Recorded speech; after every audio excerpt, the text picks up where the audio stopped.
Welcome to the sixth event in the spring semester 2021 virtual series, Assessing China's Belt and Road Initiative, hosted by the Pardee School of Global Studies at Boston University. The Pardee School's mission is to promote and communicate interdisciplinary research on globally important long-term issues that affect the human condition. The BRI is one of those issues. Having discussed in previous weeks Latin America and Asia, today we are focusing on Africa in an event sponsored by the African Studies Center and the Global Development Policy Center. I'm Grant Rode of the Center for the Study of Asia, here to introduce our speakers. Professor of International Political Economy, Deborah Brautigam, and Research Manager Kevin Acker from the highly regarded China-Africa Research Initiative at the Johns Hopkins University School of Advanced International Studies will speak to us today for about 30 minutes about African debt relief with Chinese characteristics. The presentation will be followed by discussant remarks for about 10 minutes by former World Bank senior economist and current senior academic researcher at the EU, Dr. Yan Wang, before we open the session to a question and answer period for the remainder of our 60 minutes. To ask a question, hit the Q&A tab at the bottom of your screen. Please type in your name and affiliation and then your question. It will be easier for me as moderator to keep track of the questions if you ask your questions in the Q&A tab rather than in the chat tab.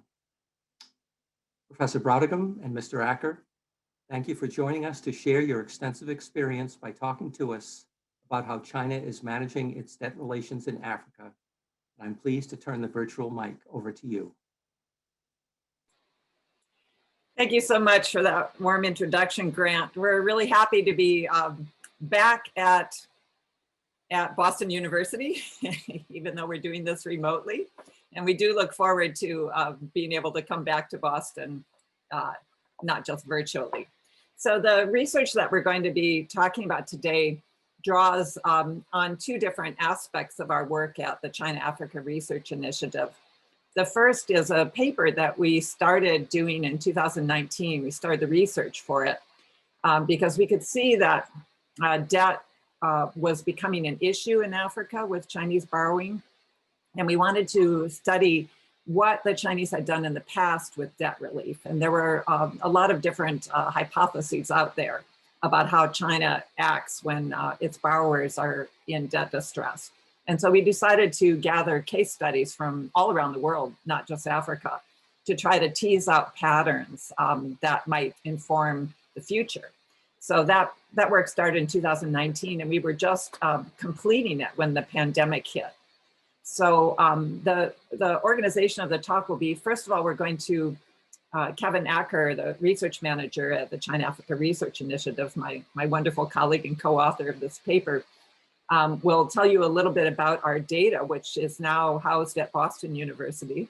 So it's the China-Africa Research Initiative, China-Africa Loans Database, which is at the GDP Center at Boston University. And we're delighted to be partnering with BU and Kevin Gallagher's center on this.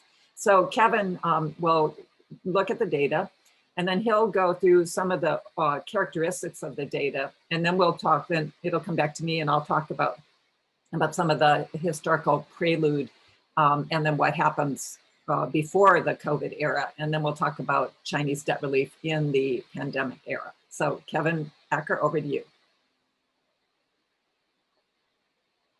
Thank you, Deborah, and good morning, everyone. So I'll start by giving a brief overview of our research on China's lending to Africa. Since 2007, Professor Brautigam has worked with teams of research assistants to collect data on loans from Chinese financiers to African governments and state-owned enterprises. And since then, CARI teams have identified over 1,100 loans worth approximately $153 billion. What you can see here is our interactive database, which is available online at chinaafricaloandata.org. And here you can see all the data that we've collected. We collect the data with multilingual teams of research assistants who are trained to follow a rigorous methodology, which you can find online. Most of our data is collected through government sources, African public debt documents, and Chinese, for example, embassy reports. It's also supplemented with interviews and other media reports. So on the database, you can see some interesting things like Chinese loans to each African country by year and by sector. For example, approximately 80% of Chinese finance to Africa goes to the infrastructure sector, the top two being transport and power, which includes railways, roads for transport, and hydropower projects and electricity distribution in the power sector. Chinese finance to Africa started accelerating in the late 2000s, reaching over 10 billion per year by 2011. And overall, it peaked in 2016. Here you can see separated in red is China's lending to Angola, which is the largest borrower of Chinese loans in Africa, accounting for almost 30% of China's total lending to Africa. Notably, Chinese loans to Angola account for almost half of China's finance in 2016, including over 14 billion dispersed from a line of credit from China Development Bank, which we'll discuss more later because much of that was used to refinance previous loans that Angola had taken from China. Excluding Angola, we see Chinese loans to Africa peak in 2013, which is notable because immediately after that, commodity prices crashed and GDP in Africa slowed. Some lenders pulled back, and it's in this period where many of the restructuring cases that we'll talk about later happen. It's also important to note that when discussing Chinese lending to Africa, it's important to disaggregate China. Our data records over 30 Chinese lenders in Africa, and many of them, especially commercial lenders, do not necessarily lend as representatives of the Chinese government, similar to how other international commercial banks operate. The largest lenders in our database are the Export-Import Bank of China and China Development Bank, China's two policy banks. They together make up approximately 80% of Chinese finance to Africa. But there are many other lenders involved as well, including commercial banks like the Industrial and Commercial Bank of China, as well as contractors, which offer a type of loan called suppliers credits. And we found over 25 different Chinese contractors that have been active offering this type of loan in Africa. And this is especially important later, as we'll see in debt relief negotiations, as different loans from different lenders are generally negotiated separately. So with that, I'll turn it back to Deborah, who's going to continue introducing our debt relief research.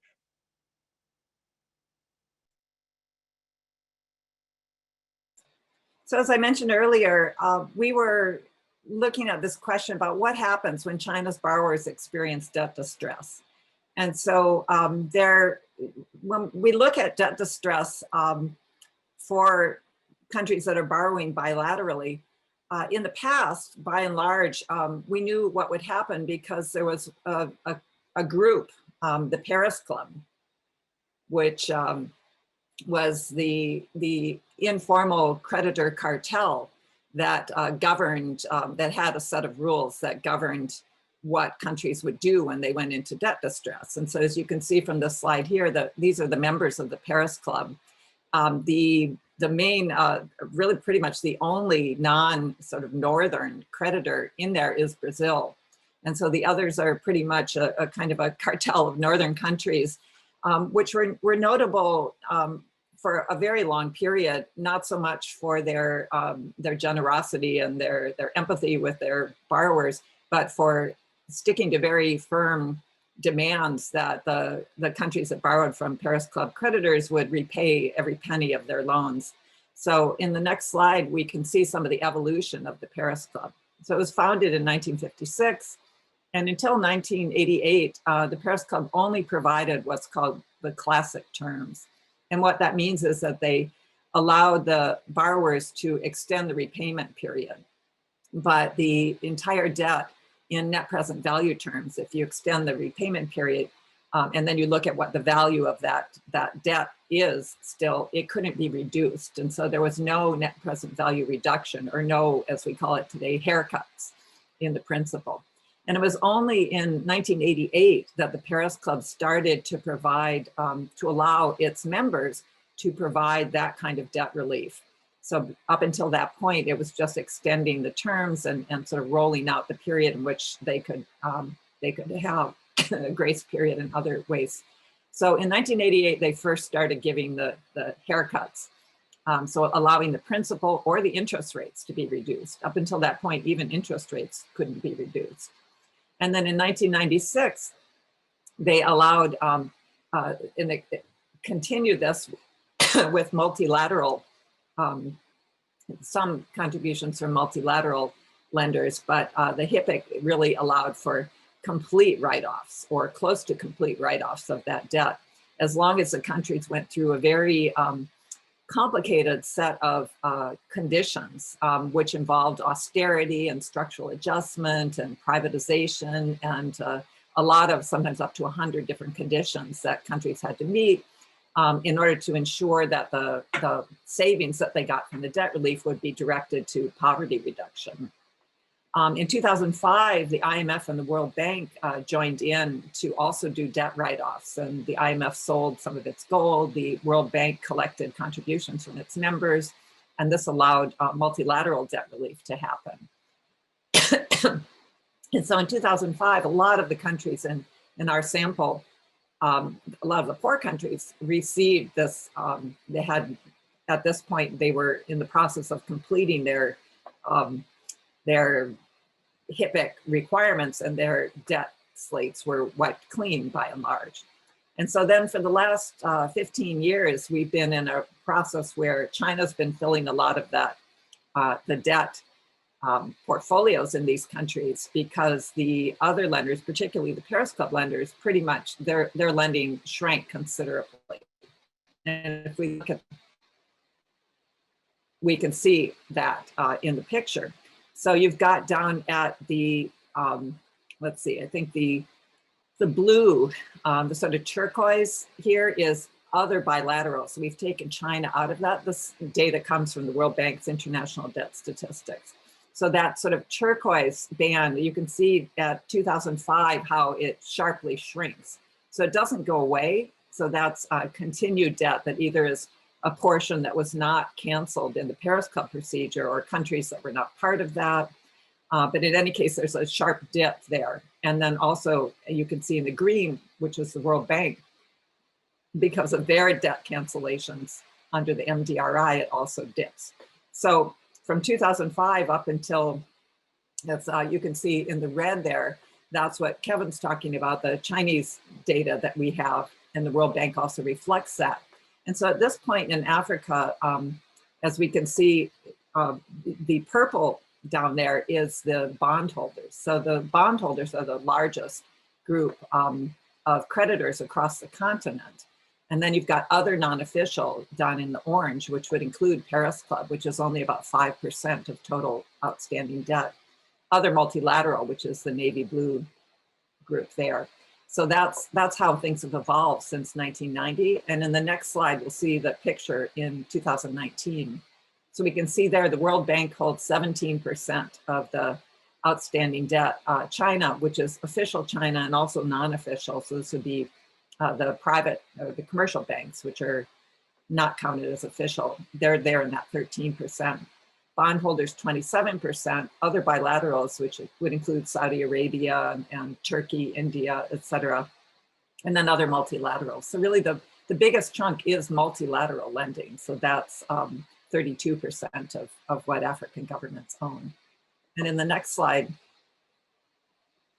we can see, we decided to try to figure out what was the Chinese contribution, because there was a lot that was misunderstood about what was China's contribution or Chinese lending to debt distress. And so we built this graph, which shows along the y-axis, its external debt to GDP ratio in 2019, which is the latest data. This is all data from the World Bank. So we looked to see what was the country's external debt to GDP ratio.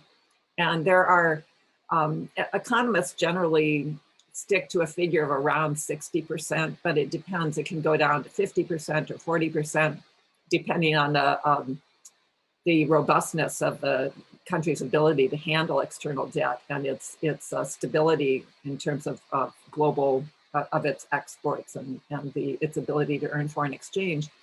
But anywhere between 40 to 60%.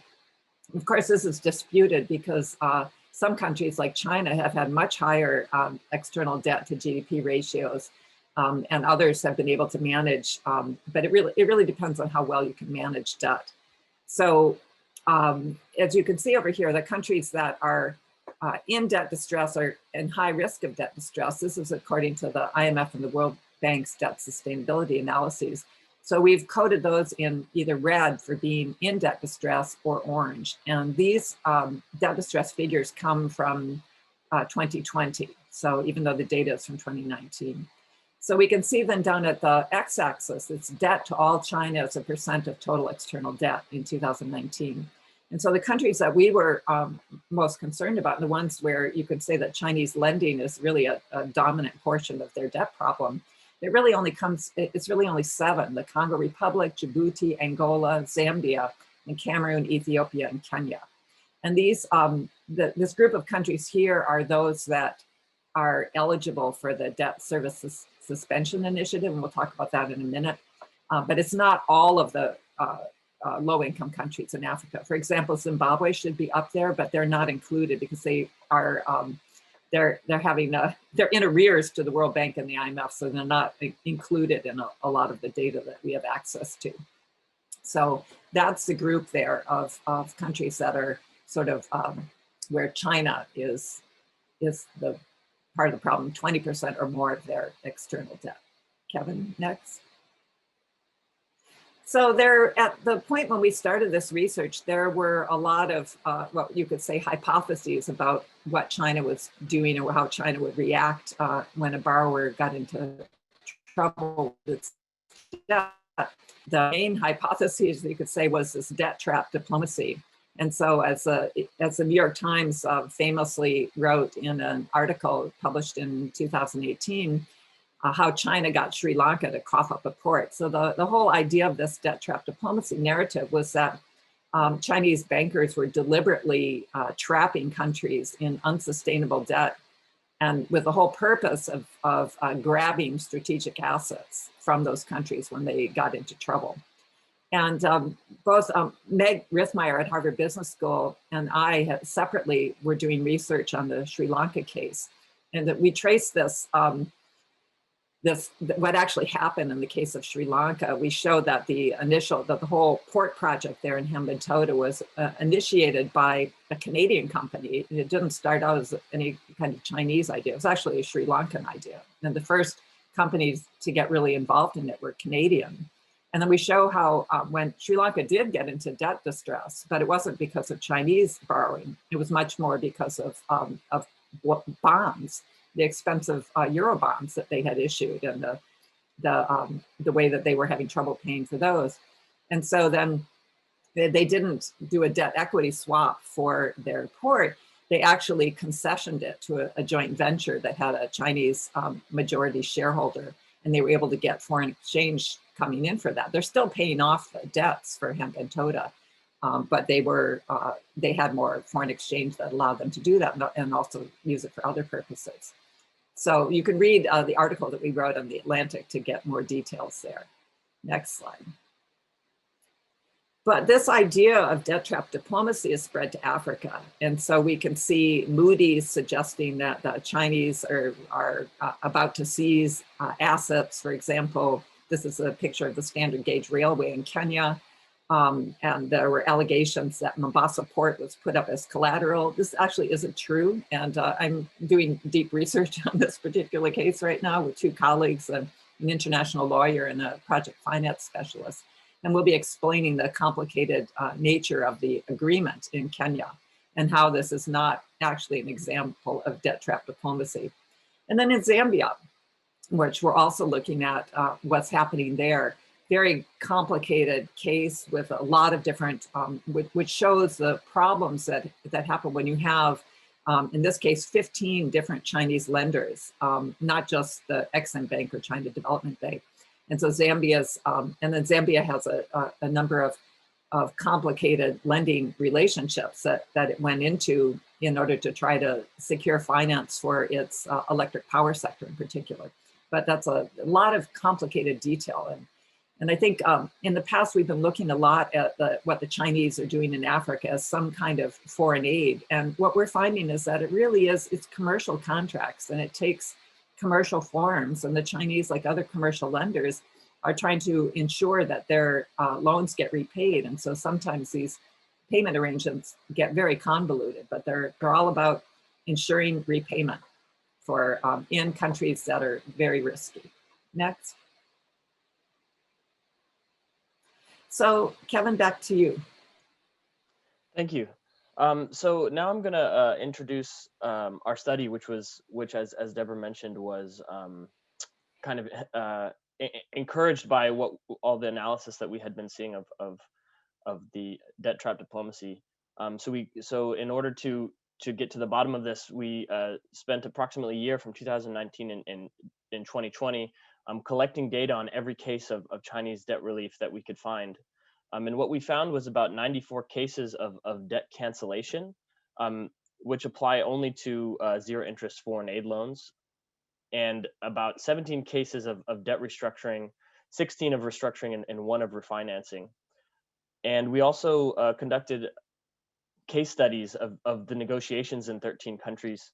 And you can find all this on our website. The working paper is called Debt Relief with Chinese Characteristics, and our data set, an Excel of the data set is also available to download.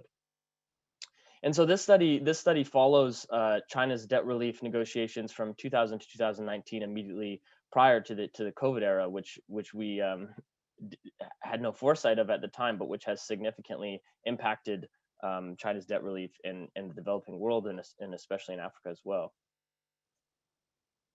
So the earliest form of debt relief that we found with China is with debt cancellations, and that applied to China's zero interest foreign aid loans, which were originally offered by China's Ministry of Commerce and are now managed by the new China International Development Cooperation Agency. Overall, we estimate that China has canceled approximately $3.4 billion of debt in Africa. This is using a figure from China's white paper from in the first period, and our own figure in the second period here. So as I said, our data includes about 94 cases of debt cancellation, but 2/3 of these were from 2000 to 2007, which with distinct peaks in 2001 and 2007. So the debts canceled in these years represent the mopping up of old debts that had accumulated in the previous period. And although China never formally coordinated its debt relief with the programs negotiated by the Paris Club, the World Bank, and the IMF, the timing of these early cancellations roughly parallels the HIPC initiative, the Paris Club HIPC initiative, which Deborah was talking about earlier. So after that, we can see that loan cancellations decreased. This is partly because there wasn't this kind of overflow of loans to be canceled that had been committed in the 80s and 90s, and also because China's lending shifted from the zero interest foreign aid loans to more commercial lending, as we had suggested. And interestingly, these loan cancellations are often signaled by announcements at the Forum on China-Africa Cooperation, and you can see those years highlighted here in red. So, but overall, it's important to note that, as I said, these cancellations are only available for zero interest foreign aid loans, which on average are about $10 million a piece and make up less than 5% of Chinese lending to Africa. So for further debt relief on larger loans, African countries need to request and negotiate debt restructuring. So overall, between 2000 and 2019, we identified 16 cases of restructuring and 1 of refinancing, involving approximately $15 billion worth of loans. And this includes $7.5 billion worth of loans involved with restructurings and $7.5 billion approximately that was refinanced in Angola. So among this, 26 individual loans were involved, and we find that generally Chinese pre-COVID debt relief is negotiated project by project rather than on the entire portfolio of a country's debt.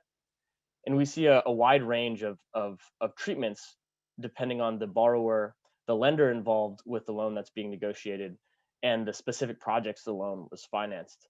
So on this table here, you can see that each case is different. On the one hand, we have kind of limited debt relief, which is a debt service suspension similar to what's happening now under the G20 initiatives, whereby the lender will offer a grace period where a country doesn't have to pay over maybe 2 to 3 years, but then still has to pay the whole loan under the same terms.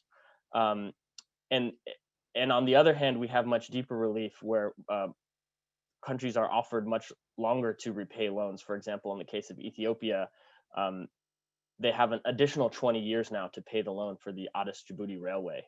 And in some cases, even the interest rate is reduced. For example, for a few of the cases in Zimbabwe and Seychelles. So I'm going to walk through a couple of cases now that really show some interesting, some of the Chinese characteristics of debt relief. So the case of the Republic of Congo is one of the largest of debt restructuring. And one thing that makes it interesting is the presence of multiple lenders here. The Republic of Congo is a very large borrower, or has been a very large borrower from China. The China Machinery Engineering Corporation was involved with lending for the Mbulu hydropower project and associated electricity transmission distribution lines in the mid to late 2000s. And the Export-Import Bank of China has also offered 2 oil-backed lines of credit that have financed over 20 infrastructure projects in the Republic of Congo, including National Route 1, which you can see the picture here on the left. And what ended up happening was immediately after the Republic of Congo borrowed approximately over $2 billion between 2012 and 2014 from a second line of credit, the oil price crashed from $100 per barrel to about $40 per barrel. So it was cut in half. And this put some significant pressure on the Republic of Congo's finances. They had also borrowed about $1.5 billion from commodity traders in the same period, and their debt to GDP ratio had ballooned to about 120%. So they were in trouble, and they went to the IMF for a program.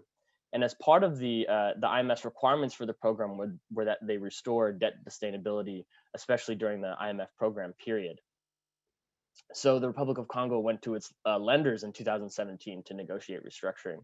And it happened very differently for the 2 separate lenders they had to negotiate with separately.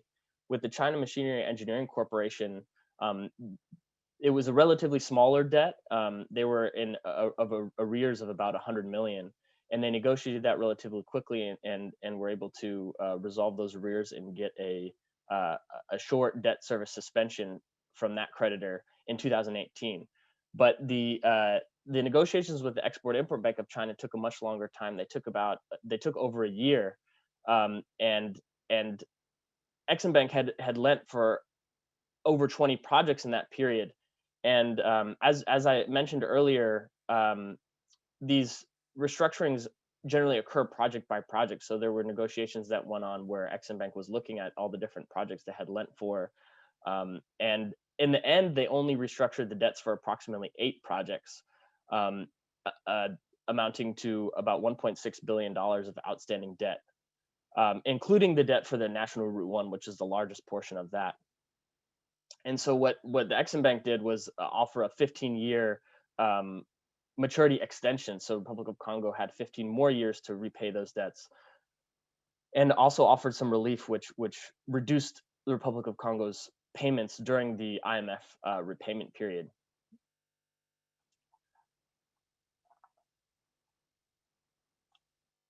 So another interesting thing that this shows is what happens when there's a presence of other creditors. There was these commercial commodity creditors who had also offered loans to China as part of the Republic of Congo's overall debt restructuring. They also went to these commodity traders to try to get a deal worked out. And this was complicated, took a long time, partly also because of the Chinese debt. But in May 2019, the Exim Bank negotiations were resolved, and the details were released of that. And the negotiations with commodity traders dragged on into 2020, I think, when they were finally resolved in April. So the next case I'm going to talk about is the case of Angola. As I said, Angola is China's largest borrower, and the case is the only case of refinancing that we have found over the research. Similar to the Republic of Congo, Angola had borrowed heavily from China in the period immediately preceding the commodity price crash of 2014 and 2015. And at that time, in 2015, they were also having trouble paying these loans. Notably, Angola state-owned oil company had borrowed about $10 billion from Chinese creditors in the period, mostly from China Development Bank. So in 2015, Angolan state media reported that the president had requested debt restructuring. And it turns out that's not what Angola ended up getting. We don't find any evidence of debt restructuring there, but what did happen is the China Development Bank offered a line of credit of $15 billion, which was drawn mostly in 2016. $10 billion of that went to recapitalize Sonangol in a restructuring of the company that was going on at the time. And we know that much of that was used to refinance the loans that it had taken from Chinese creditors. Mostly China Development Bank, but Industrial and Commercial Bank of China had also lent to Sonangol in the previous period. So essentially what happened is the government took on the debt, recapitalized Sonangol, and the new debt that the government had taken on had a repayment period of 12 years. So they had more time to pay the debt, and the Sonangol SOE was kind of resolved of those debts. So a few of the interesting things here are this is the only case, as I mentioned, this is the only case of refinancing in the database, and the only case up to that point of debt relief in Africa from the China Development Bank. Interestingly, Angola also negotiated debt relief in the COVID era with multiple creditors, which we'll talk about in a moment.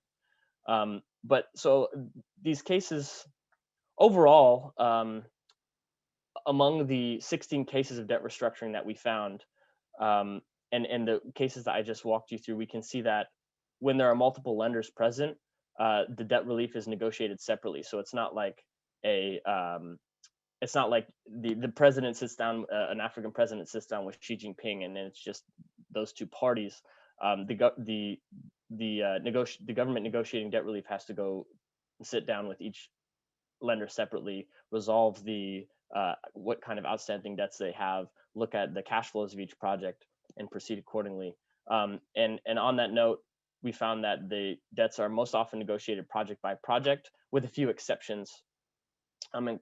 For example, the case of Mozambique, where it appears that there was a grace period applied to the portfolio of debt. The most common outcome of debt restructuring negotiations is extending the maturity. But we've also seen some other outcomes, such as lowering the interest rate. And importantly, the debt write-offs are only for interest-free loans. And this is interesting now as the common framework for the G20 starts to be implemented. There's a big question of whether or not lenders will have to take any haircuts. And finally, among all the cases that we've seen, the debt restructuring negotiations were always negotiated bilaterally and ended up with some kind of debt relief for the borrower, and there were no lawsuits initiated by Chinese creditors, and no asset seizures, as kind of discounting the debt trap diplomacy narrative. So all this research was conducted immediately prior to the COVID crisis, which kind of drastically impacted the debt situation among especially low-income countries. And we've seen a lot of and there's been a lot of news recently about the debt relief in this era. So with that, I'll turn it back to Deborah, who will talk about what's been going on in the past year. So as Kevin mentioned, just as we were finishing or nearly finished with our research, the pandemic struck, and very interesting things started to happen in the global set of rules, or the global set of practices for how to manage debt. And the most interesting thing with regard to debt relief in China was that China's a member, of course, of the G20, and the G20 very quickly at the pushing of the World Bank and the IMF put together a debt relief suspension initiative, which for the official bilateral creditors, they all agreed to suspend debt service requirements for 6 months for low-income borrowers plus Angola. So Angola was included in there, even though they're middle income, because they qualified under the United Nations criteria as a low-income borrower. So that this slide here is from the second agreement. So they did this first for the second half of 2020, and then in October November, they agreed to extend it, and they've been meeting right now. And we'll be hearing very shortly whether they've agreed to extend it yet for another 6 months or even possibly another year. So next slide. So this data, again, comes from the World Bank, which has been remarkable over this COVID period. The World Bank has created a lot more transparency. They've been holding a lot of information in their debt, international debt statistics, and now they've released this. And so you can see what's happening by individual creditor countries, both the official creditors and the unofficial creditors. And so this looks at the DSSI countries, the countries that are included in the debt suspension initiative. And countries are only eligible if they are not in arrears to the World Bank. So as I mentioned earlier, countries like Zimbabwe can't participate, or Sudan, because they've gotten into arrears on their World Bank and IMF lending. So they're not eligible for this help from the G20. So these are the DSSI eligible countries, and China holds 22% of the debt. The World Bank holds 24% of the debt in those countries. And then other creditors hold other amounts. But as you can see, again, it's the multilateral debt in the DSSI countries that's the biggest chunk. The bondholders is a smaller chunk, and it's a smaller number of countries. But in those countries, the bondholders are a significant factor. Next slide.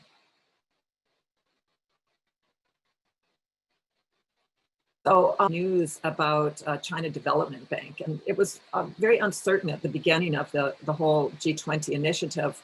What would China agree to? How would China classify its creditors? And so China has what are called policy banks. So China's Export Credit Agency, the Exim Bank of China, and China Development Bank and China Agricultural Bank are the three policy banks. And so they do their lending at the behest of the central government. So they're not, even though they may raise their funds on commercial terms and issue loans on commercial terms, and China Development Bank issues all of its loans on commercial terms, they are regarded as policy banks and a different status than regular commercial banks. So commercial banks with a regular status are not included in the DSSI, even if they're state-owned. So for example, Germany's KfW IPEX is a commercial bank. It's owned by the government of Germany, but it was not included in the DSSI. And so China also made the case that China Development Bank was a commercial bank, and that China was not going to include China Development Bank. And so this created, within the G20, there was a lot of pressure on China to bring China Development Bank into the DSSI.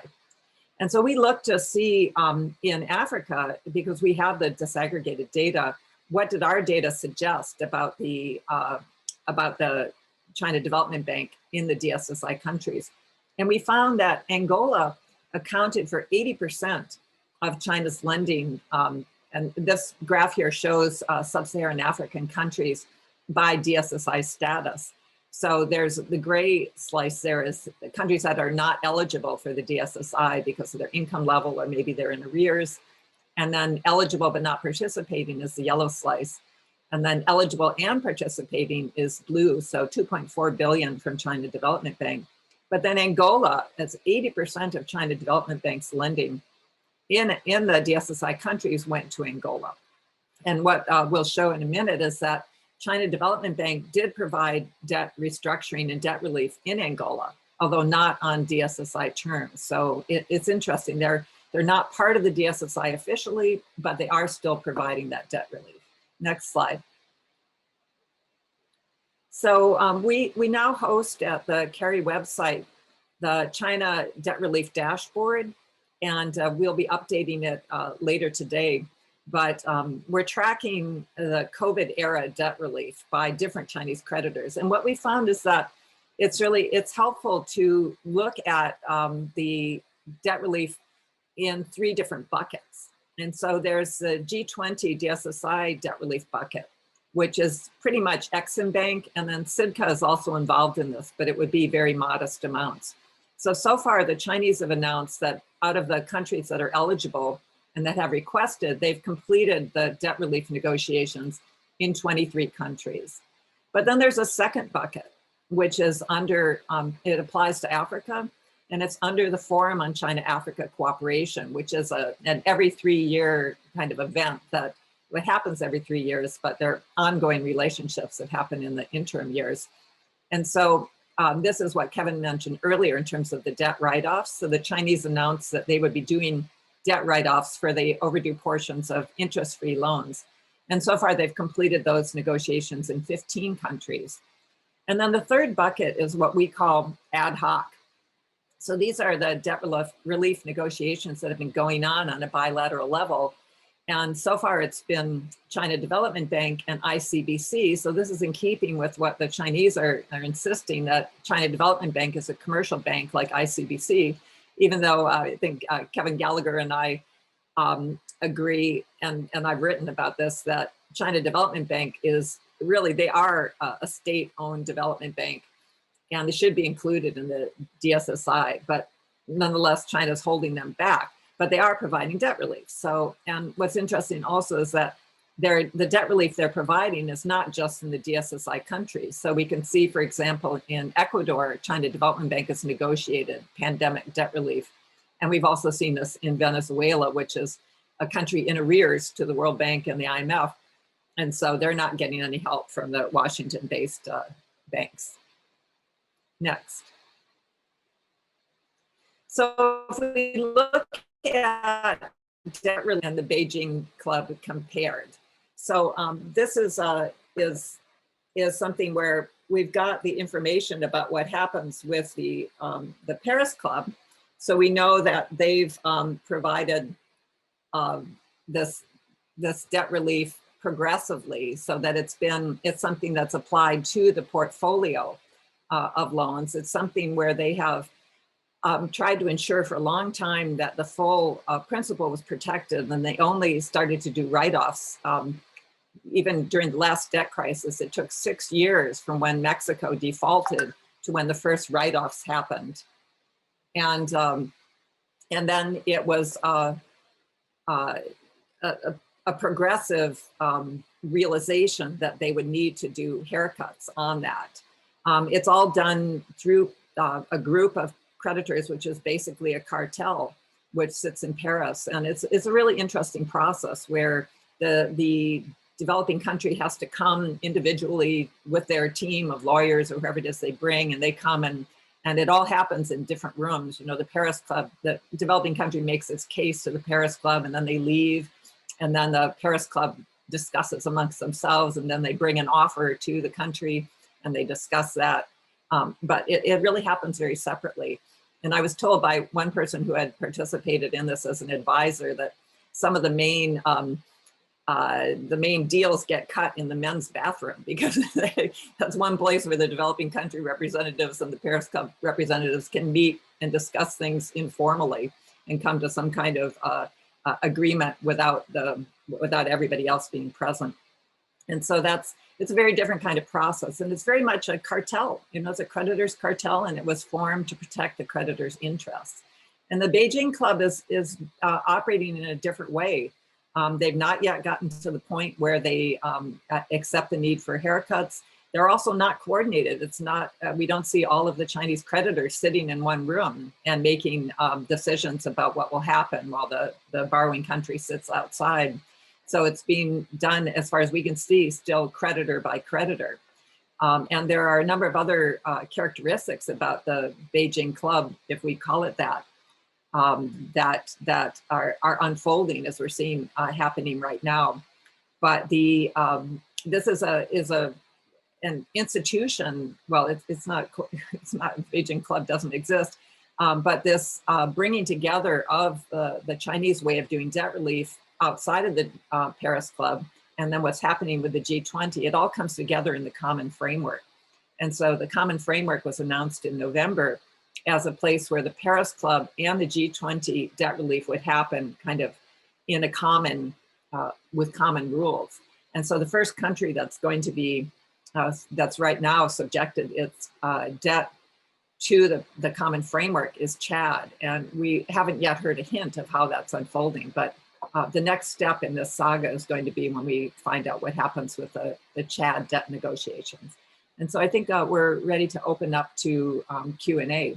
Thank you very much. Okay, well, thank you to both our speakers for that clear and enormously informative presentation. And let's have some comments from Dr. Wang in terms of discussing her response to their presentation. Thank you. It's my great honor and pleasure to join this distinguished panel. Professor Brautigam has been my role model and inspiration.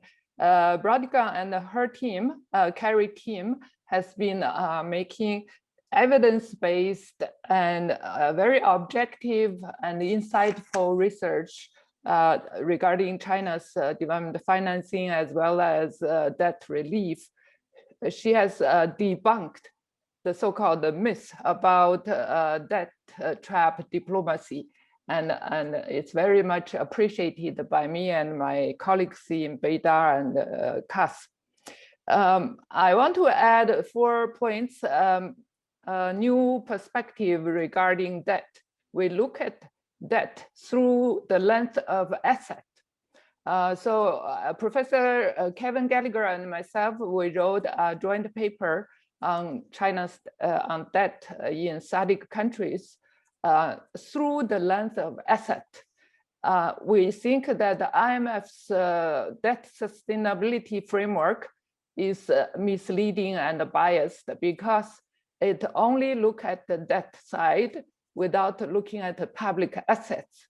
And they did not distinguish debt from investment or debt caused by consumption, issuing salaries and pensions to civil servants.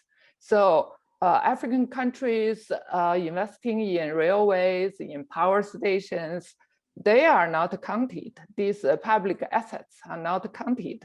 So we think the IMF's debt sustainability framework is biased and misleading because it ignores the public asset. If one look at any firm's solvency, you have to look at the firm's asset and the liability and the net worth. So when you look at one country, can you just ignore the asset side? No, you should not ignore the asset side. So Professor Justin Li and I, we did some earlier research and found that China plays an important role of helping to build public asset in the infrastructure. Professor Brautigam said 80% of China's investment lending was focused on public infrastructure. It's in water, railways, highways, ports, airports, as well as telecom. So without these public assets, how can a country fight with the COVID-19 pandemic? So Justin Lin and myself, we found that we first look at all the bottlenecks in 54 African countries. And then we match China's investments and lending in those countries. We found that 78% of all the completed projects, the completed infrastructure were matched with African infrastructure bottlenecks, meaning the choking points. So 10 years ago, when I go to Africa, you experience a lot of blackouts. Now you experience less and less blackouts. So power problem, the electricity problem, bottlenecks have been overcome to some extent. And these infrastructure projects, once completed, they form public sector asset. It's public goods. part of global public goods. So that means that China plays a role of providing public goods. And also the IMF framework is misleading, ignoring the public goods. That's one point. Second point is that infrastructure construction is one of China's comparative advantage. And China has a lot of experience building this infrastructure domestically in China. Because of China's big size, there is an economy of scale. So that Chinese companies can produce infrastructures at a lower cost. A World Bank study calculated itemized the cost of China's high-speed rail and found that the Chinese company can build high-speed rail at 2/3 of the cost of the same type of high-speed rail in Europe. So it's 1/3 lower than those European countries. Third point is that I want to focus on the good side of China's lending contract that often ignored by Western media. For example, the famous Angola model. In 2014, I contributed to a World Bank study on resource financed infrastructure and headed by Harvard Holland. And in that book, we look at Angola model and resource finance infrastructure. We found that this is innovative because it facilitates cross-sectoral resource allocation. Obviously, oil sector is different from electricity generation, from all infrastructures. If you can combine this in a big sector, facilitate a big loan, facilitate cross-sectoral resource allocation, you can reduce the transaction cost. So we concluded that this RFI model can benefit client countries many years earlier than the other type of sectoral specific loans. So this is there is a clause in the loan contract that all these RFI loans were no recourse. There is no recourse clause. So this no recourse clause is obviously benefiting the borrowing countries rather than the lenders. Lenders have to bear some additional risks.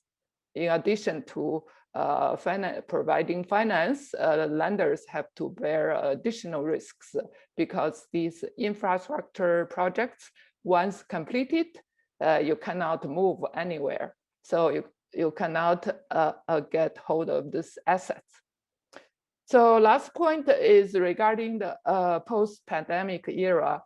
So many can see from the data, Chinese lending to Africa is declining and since 2017. So even since 2017, before the pandemic, there was the leveraging in financing in China and anti-corruption effort in CDB. So the lending has been declining also regarding this deleveraging effort. And secondly, there is a political backlash among the public in China because of rising concerns regarding the difficulties getting repayment. So the government and the scholars in China have been thinking and rethinking about foreign aid. We in Beida, we called for a government to expedite the passing of foreign aid law and foreign aid cooperation law in order to regulate and promote transparency in these lending practices. That's all what I like to see. So thank you. That's all I want to say. Thank you very much, Dr. Wang. And we're close to our 60-minute time frame, but we do have some excellent questions that have come in. And if the panelists will stay on for a few extra minutes, perhaps till 10 past, I'll try to ask 2 rounds of these questions, lumping some together, and to get some responses. And also, we don't get to 1 or 2 of the questions. Perhaps we can, Xinyue, you can make a note and pass them on to the panelists afterwards, because there is engagement here that deserves follow-up. First, I'll start with a round of 3 really senior professors who have checked in with fairly short questions. And Samuel Mukasa from the University of Minnesota asks how lenders like the CDB, whether they're entirely tied in with official Chinese policies, or who approves loan cancellations, private sector or Chinese government. And so that relationship between the public and private sectors in terms of their loans. Avery Goldstein asks, can you comment on the most recent aid data report and its relevance, if any, to your findings? And Mike Lampton asks, is China becoming more adept at risk analysis going into projects so it has fewer downstream refinance or debt cancellation needs over time? Are there non-public lenders in China more or less adept at risk analysis than the government lenders? So let me start with that round and hand it over. I'll let you make your choices. I guess, Deborah, you'll start. Thanks, Grant. Well, first of all, the loan cancellations, they're only done by, for these interest-free loans, which are controlled by the central government. And that's all done now within SIDCA, the Foreign Aid Agency. And so it used to be that there was a whole panel of entities, including the Ministry of Commerce, China Development Bank, China Exim Bank, that all sat together and made decisions on whether or not those loans should be canceled after a country had applied. And we suspect that that process is no longer quite so complicated, but we really, and the Ministry of Foreign Affairs was part of that too. But we don't know what's happening today with loan cancellations. And just to point out again that the only loans that have been canceled have been those 0 interest loans, which are kind of easy to cancel because they're already they're completely included in China's budget. So it's not just the whole face value of the loan has already been accounted for in the Chinese budget, just like a grant. So it's a lot easier in the Chinese system to cancel that. But in terms of restructuring, so changing the terms, it seems to be that it's the individual lenders that make those decisions. And I imagine for something large, it's possible they need to get that, they need to get some sign off from the state council. And there's a small leading group that deals with finance. And so it could be, we don't know, I don't think anyone knows yet who actually signs off on those, but it's pretty much what we can see. It's still contained within the individual lenders. So whether it's the China Machinery Export Corporation, China Development Bank, or China Exim Bank, they're looking at their own bottom line, they're looking at their balance sheet, and they're making those decisions about what kind of restructuring to do. And of course, for the Exim Bank now, the terms for the DSSI countries are all set, so there's not really negotiation. So in terms of the aid data report that came out, I think what's most relevant for our research is the clauses in there that they're calling no Paris Club clauses. So they don't want their they want their debt to be negotiated outside, or they don't want it to be automatically part of what's called the pari passu, the comparable treatment, so that the country doesn't automatically agree to, if they make an agreement with the Paris Club, to also apply those Paris Club terms to Chinese debt, so that would still have to be something that they would negotiate with the Chinese separately. That's what that kind of clause implies. And that's, of course, probably been overridden with regard to Exim Bank loans because of the DSSI. So in those countries, that is probably going to there's not going to be a separate kind of negotiation. The DSSI rules will apply for those countries, but there are a lot of other countries that are outside of the DSSI. So so that's one thing, the non-Paris Club. And then they also point out something that the Chinese have been very careful about trying to ensure that their loans get repaid by, I think they said about a third of their contracts that they saw had some kind of escrow account that was, that they were collateralized with an escrow account that would be filled by revenues of one kind or another. And we also see this in the Africa case. Sometimes it's natural resource exports, sometimes it's electricity revenues, which would not be in foreign exchange, but that there are ways in which these countries have secured these loans. And I think I come down with on the side of what the economists wrote about this. They said, these are really risky countries.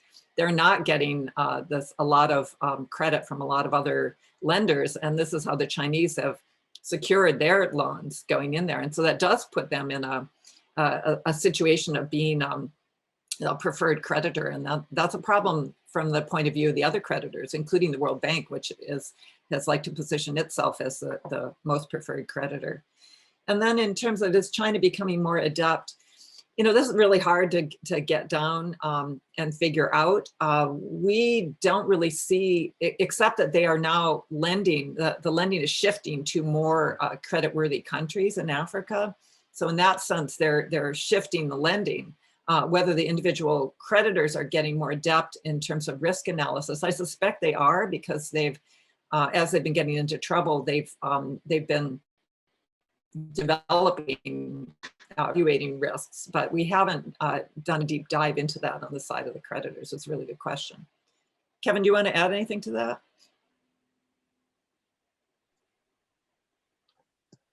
Nope, thank you. Okay. All right. Well, I'll go with another round. David Boland asked two longer questions, so I'll ask the first one. There seems to be a lot of interest at the moment relating to nature, climate-related debt restructures, particularly in the lead up to the COPs in Kunming and Glasgow.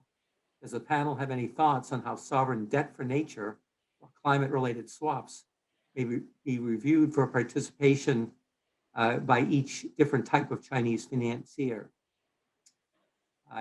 Manling Wang from Maastricht University, a PhD candidate in the Netherlands, asks, how did African countries deal with the relationship between Chinese creditors and Chinese contractors concerning the payment and debt?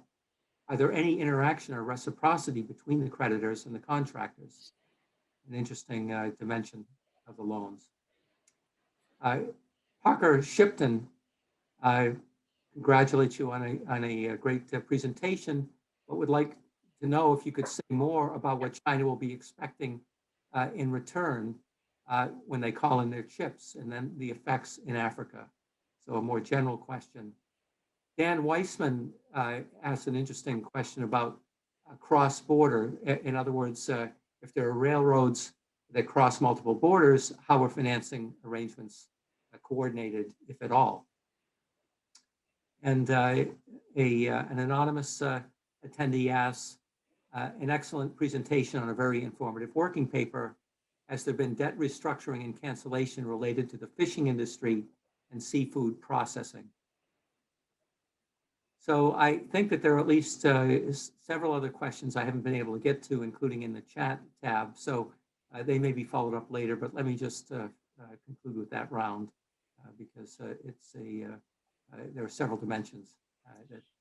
Thank you for all of those great questions. I think on the debt for nature or climate related swaps, I would really turn that over to Kevin Gallagher. I know that his group at Boston University, and Yan Wang is part of that as well, has been doing work on more of the green finance and the climate related aspects. And this is something that they've been also exploring. And so I don't really know very much about that. I would suspect that it'll take a while before we get that kind of interest, but it's that could be a win-win for the Chinese in terms of getting some public capital for that, public relations. Relations between Chinese creditors and contractors, this is a fascinating topic, and it's something that we're doing, we're going to be diving into over the next year at Carey in our own research, but we can see a few interesting aspects.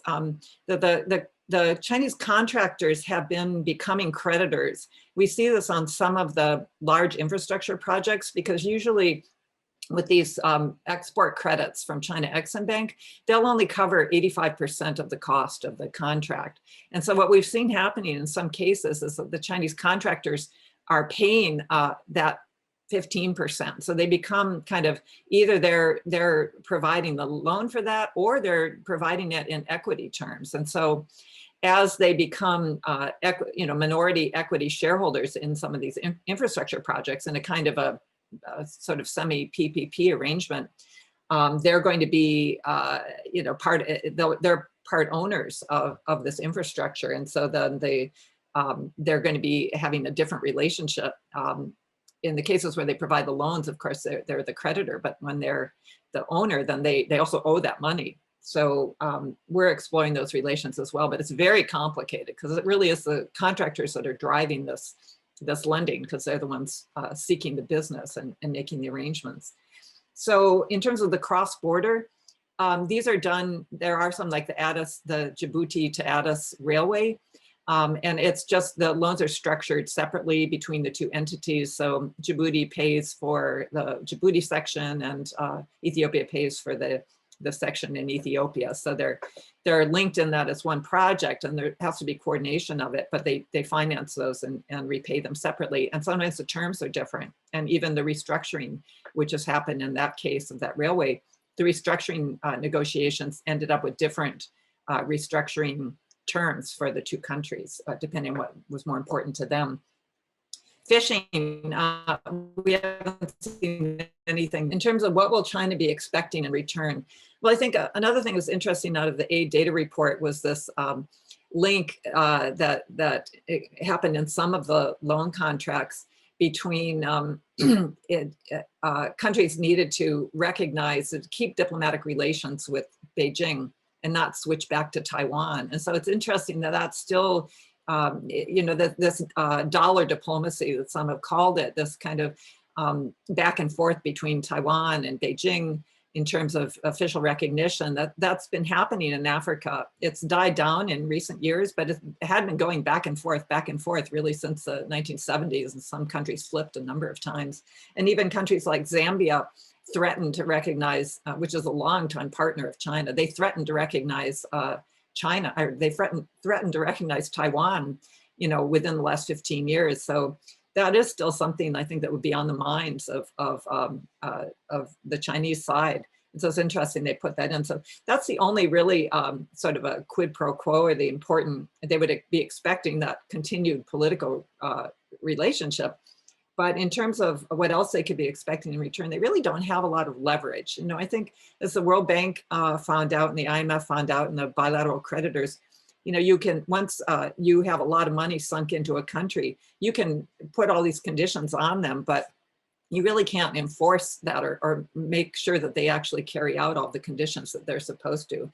And the end of the day, like with the HIPC, even though these countries had so many conditions, they finally just limped to a close without actually requiring them to do, like in Zambia, again, the IMF, they did get them to privatize the copper mines, but they never got them to privatize the state-owned electricity company, ZESCO, which they were also supposed to do, and it never happened. So there's a big gap between what creditors want and what countries actually will or can carry out.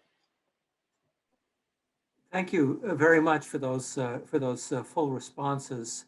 I think it's time for us to begin our wrap up by thanking the attendees, and to say that those of you who have put questions in the Q&A or in the chat, such as Professor Minier or Juichi Inada, even anonymous, I'm hoping that Xinyue, we might be able to collect those questions and have the panelists follow up after this event, and perhaps Kevin Gallagher or Dr. Wang will follow up on the green finance question as well, also an important question.